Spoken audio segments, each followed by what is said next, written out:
So apparently, the GTA is considering custom hybrids for next-gen GT500 rules. This is written by Jamie Klein, of course. LMDH-style spec hybrid custom systems both under consideration for potential introduction in 2029. Ooh, it's not it's not that far off, right? But it's a good chunk, about 4 to 5 years, right? Super GT boss Masaki Bando has revealed that custom hybrid systems could be a feature of the next generation GT500 rules, which may be delayed until 2029. The Japanese series first mentioned the possibility of adding hybrid power to its top class at the end of 2022, with the start of a new regulation cycle in 2027 being earmarked as the earliest point for the technology to be integrated. It was suggested at the time that this would be most likely take the form of a spec hybrid similar to LMDH cars that race in the FIA World Endurance Championship and IMSA WeatherTech Sports Car Championship. So my question to this would be, why are they doing that? I mean, are they trying to package what they're doing already with the with the different type of fuel, with the carbon neutral fuel? So are they trying to package, the new carbon neutral fuel that got implemented, this year, try to couple that with the hybrid systems starting in 2029. It seems like it seems like they're divulging, or it seems like they're showing their hand or showing their plan, like slowly, as time progresses. But hey, no decision was made last year on whether to go ahead with hybrids, but speaking last weekend at Fuji Speedway, GTA Chairman Bando revealed the matter had been discussed in a steering committee meeting held during the season opener at Okayama with the big three GT500 manufacturers, Toyota, Nissan, and Honda. While Bando stressed no final decisions have been made, he said that in addition to a spec hybrid solution, the option of allowing each manufacturer to build their own system from pre-existing technology is also on the table. Alright, so one thing that Super GT is known for in both categories, GT300 and GT500, is that they're very competitive. You usually never catch usually never catch a season where it's just like totally dominated by one team, You can see that there's a team that's stronger. You can see that there's a team that seems like they have the up and up on everybody that they face, and it's just like their team's just working in perfect cohesion and harmony. But you never really see like dominance where it's like Red Bull, Red Bull, Red Bull, Red Bull, Red Bull, Mercedes, Mercedes, Mercedes, Mercedes, Mercedes. You don't really see that, right?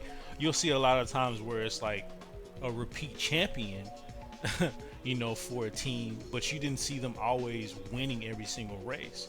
But I guess that could also be based on the point system as well and how they do their points on Super GT. But them saying that they will allow each team to develop their own hybrid systems, that's now starting to make me think that once a team gets their hybrid system perfect, they will be very secretive with their information and they won't allow the other teams to know what they're doing. Because if they're going to allow each team to build their own hybrid system, they wouldn't dare divulge their information to the other team. So if one team gets it totally correct and knocks it out the park, you could possibly see a domination era take place. I could be thinking ahead, and hell, this might not be true, but it's just a thought. It could be a domination era. You know what I mean? Because if one team has a really good hybrid system and it makes them extremely fast, they could just dominate. And then on the flip hand of that, right? What if you got a team that just can't get it right? Like they just can't get it right. You know what I mean? And then now they just suck. And then considering, especially in GT500, which we're speaking of, it's only three teams with a various amount of cars. I mean, of course, Honda has the most, with what 5 or 6 cars they have now. When they added added another car to the ARTA stable last year. So I mean, I think that this could be a bad idea, but I could be thinking wrong. But let's see what else.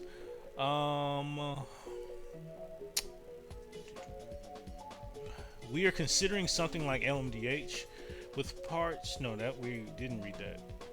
Okay, we've been discussing the new rules and steering committee together with Toyota, Nissan, and Honda. And what we are focused on right now is what we should do about hybrid systems and the use of electric power, said Bando. We are considering something like LMDH with parts manufactured domestically, but also whether we could allow Toyota, Nissan, and Honda to build their own motors using their own technology prowess and original parts while keeping costs under control. So they will put a cost cap on the technology. But I mean, Honda and Toyota, they're known for their hybrid technologies. I'm not really too sure Nissan is. I don't feel like they are, right?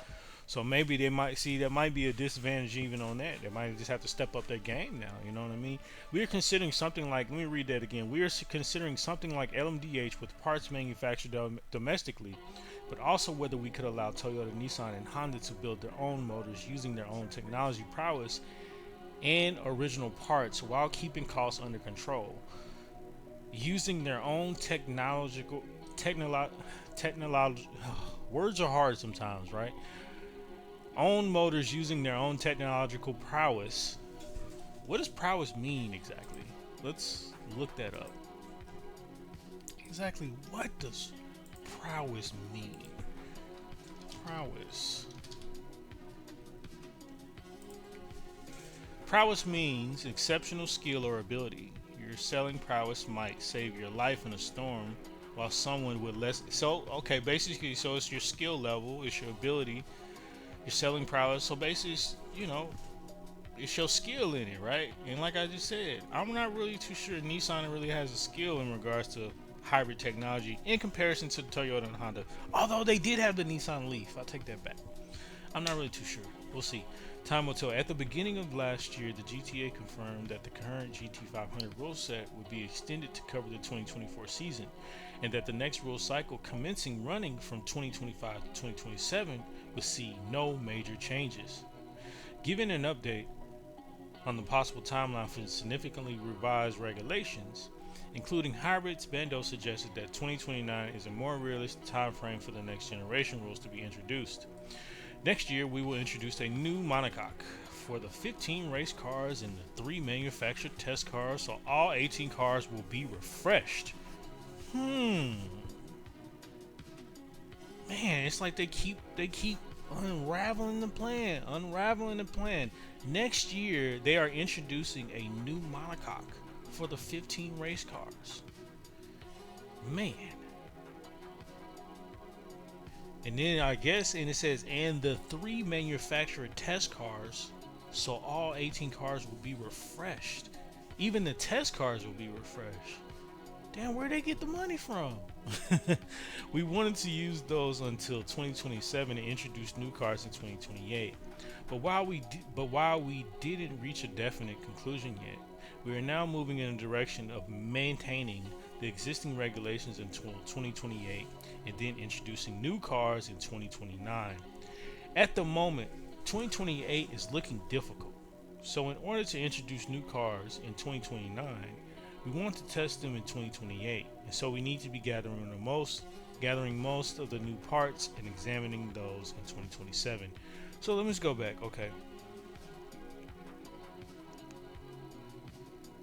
So they're saying next year they're going to introduce a new monocoque for the 15 race cars and the 3 manufactured test cars, so all 18 cars will be refreshed.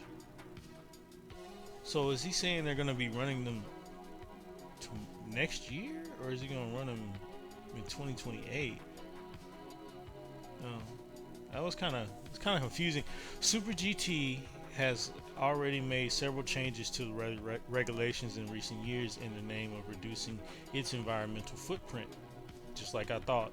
I think we're about to come up on it. I told y'all the reason why they're doing this is because they're trying to couple it with their carbon neutral fuel change that they did last year. Carbon neutral fuel has been used in GT500 from the start of last season, with a 50% solution being introduced this year for GT300, while the number of tire sets available to teams at each race weekend has also been cut down with the aim of promoting longevity over one lap speed. So even the tire See, I didn't think about that. See, so they have this new.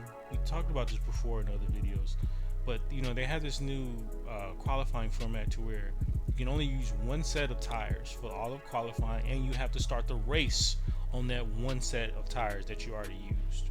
Then you can make a pit stop, I think after like 30 laps or so, something like that, whatever the equivalent time would be. So it's like they're even everything is going towards the environmental footprint, quote unquote, that they're trying to cut down, right? Bando has consistently stressed the GTA's goal of holding races that produce sound. In the future, ruling out a move to fully it's kind of hard. Words are hard to read sometimes. Ruling out a move to full electric propulsion, but he has previously suggested that hydrogen could be an option for GT500 in the future. Let me read that again because I think that's probably very important. Bando has consistently stressed the GTA's goal of holding races that produce sound. In the future, ruling out a move to fully electric propulsion, but he has previously suggested that hydrogen could be an option for GT500s in the future. So all of us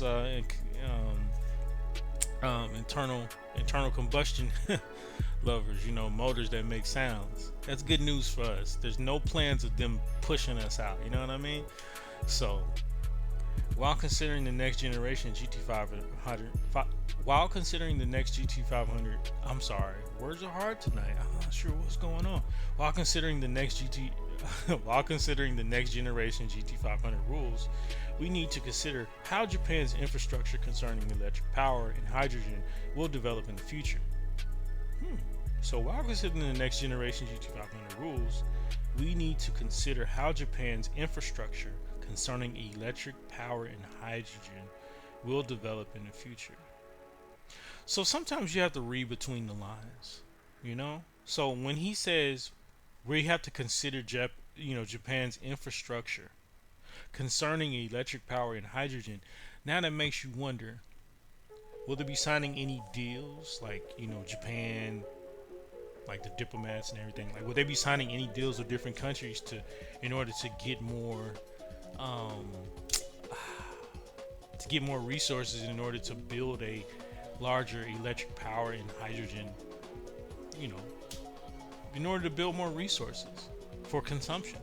Because if they don't, then maybe this, instead of being introduced in 2029, maybe it'll get pushed to 2030. Maybe they're now going to try to make a push on these diplomats of Japan to try to maybe relegate more funds for plants or something like that. I'm not sure. I'm not the most political guy, right? But that's just what I'm thinking in my mind. Now the GTA is going to basically lean on the diplomats of Japan or whomever who makes those decisions, whoever pushed that to possibly, funnel more money or push more money towards, plants or Japan's infrastructure in regards to electric power, I would think. We will proceed while considering what role we can play with our development and what kind of effect it will have on Japan's infrastructure.